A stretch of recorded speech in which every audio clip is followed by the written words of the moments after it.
And we are back for another mini episode where I am giving Rod the update on the X-Men 97 prequel comic. This is issue number 3. Can't believe it's not done yet because the show's done. As of recording, like the 10th, episode, the season finale of X-Men 97 is already aired. Well, in the way for like 2 weeks that it was going, like it was like week on, week off, week on. I was like, oh, if they go at this cadence, then it could actually be done first. But this issue actually gives a reason why I think they decided not to do it.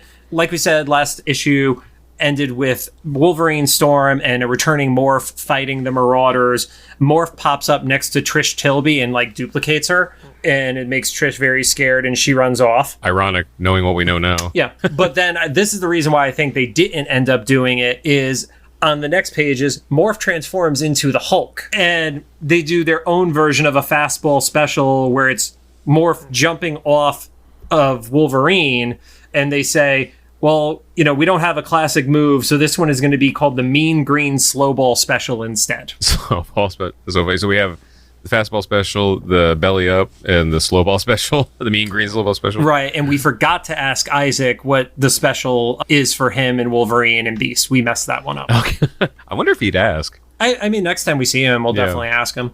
So the fight continues to break out there. Wolverine gets shot in the back by Carl Denty, who's the agent from the UN who ends up becoming X-Cutioner. He shows up on the scene, jumps over to the fight in Central Park that was happening, where Rogue has absorbed all of Sienna Blaze's power. Sienna is able to teleport away before she gets captured, and Rogue is like overloading from the Earth's magnetic field, essentially, and then is basically like, I'm going to hug Remy, and through the power of love, without really touching, even though they're close to being nose to nose, are able to like just make the power go away. They're in each other's orbit. yeah, that's really what it is. At the mansion, we have Hazard, who's shooting stuff.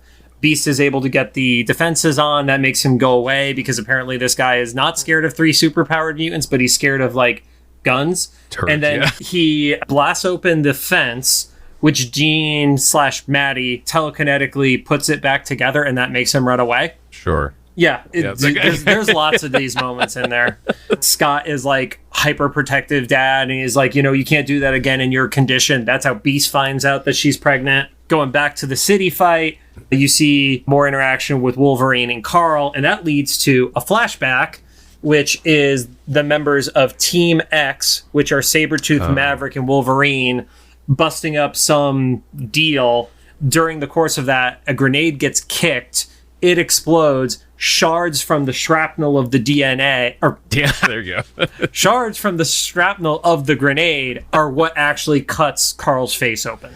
And that's the reveal. Because remember how I said it wasn't clean, like it was like Wolverine claws, like not perfectly like lined up? So I guess I was right about that part. But it still kind of had to do with Wolverine, or because he was there. Yeah. And he's in his like cool like black and gold outfit before the Weapon X stuff. I remember that action figure.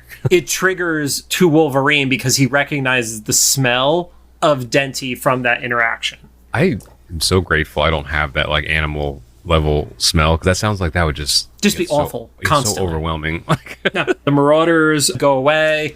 It looks like Wolverine and Sabretooth, where Sabretooth is like flipping him off as he's going, even though that's not actually what's happening. They're like waving goodbye to each other. Sabretooth is in his classic like animated uniform. I don't know. He's big, jacked up, steroid Sabretooth. Val Cooper arrives, basically said that Denty was supposed to be off the streets and is going to court-martial him, essentially. And then he's walking away and he's being like, blah, blah, blah, friends of humanity. They get back to the mansion. You get the full reveal to the entire team that Jean is pregnant. Everybody's happy about it.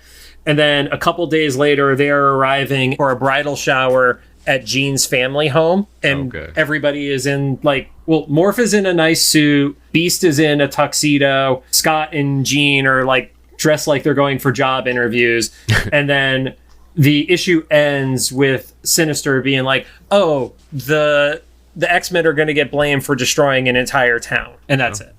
I guess that's framed him. Yeah, and then it's to be concluded. I looked at this, I picked it up today.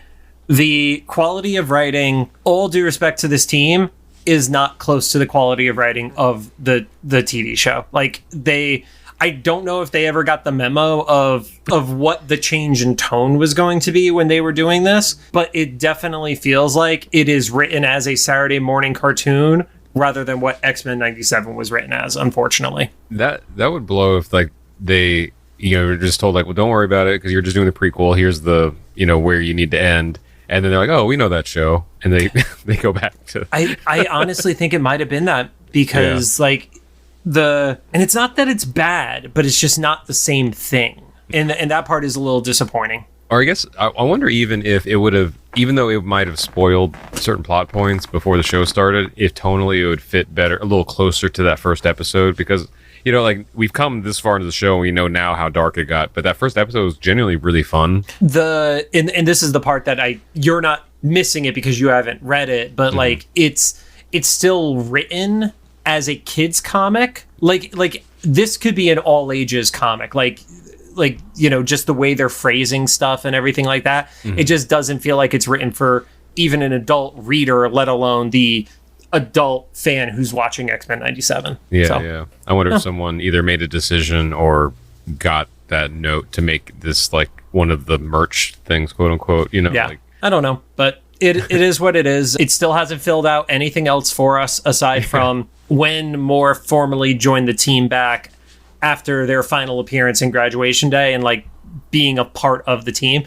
But for the most part, this is all happening within a couple days of it. So it doesn't feel like a huge story at this point. No, the only thing that this could be like really cool if it does is like reveal that like this was when Madeline and Jean swapped or something, Yeah, but at this point, it would have to be a flashback in the next issue because it's pregnant Maddie at this point. So it's like all the big moments are already gone. Like I said, I think the only reason it didn't come out already is I don't think they wanted to spoil the Hulk reveal from episode 9. So it's been a really erratic like pacing. It's not been on a schedule. Yeah, it's weird.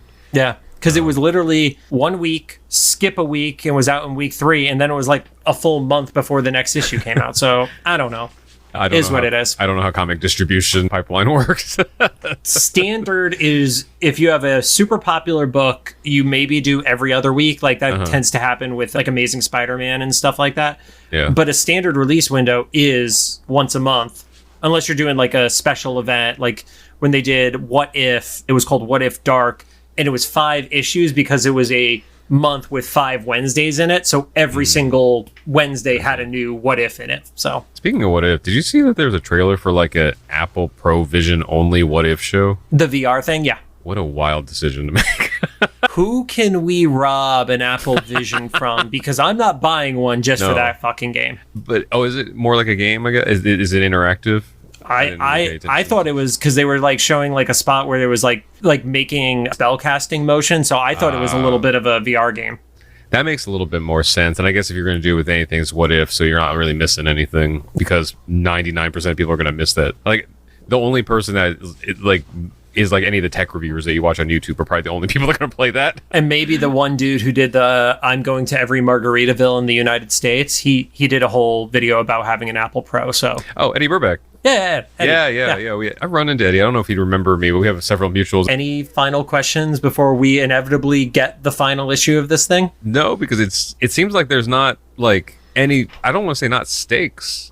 No, I think that's fair. It's just kind of like, I mean, it's fun though. I remember the few comics I did read back in the day, like one of them was like one where there was a bunch of like chibi Hulks, and it was fun, but it was more like, it was akin to like me, looking at like a magic guy or something. It was just like, oh, that's cool. And then I'm occupied. I don't remember any stories. So this kind of seems a little bit more than that, but close. Yeah, I agree with you on that. Thank you guys for listening. We will be back on Monday with our final episode tied to season 1 of X-Men 97, where we go through Marvel Studios Assembled.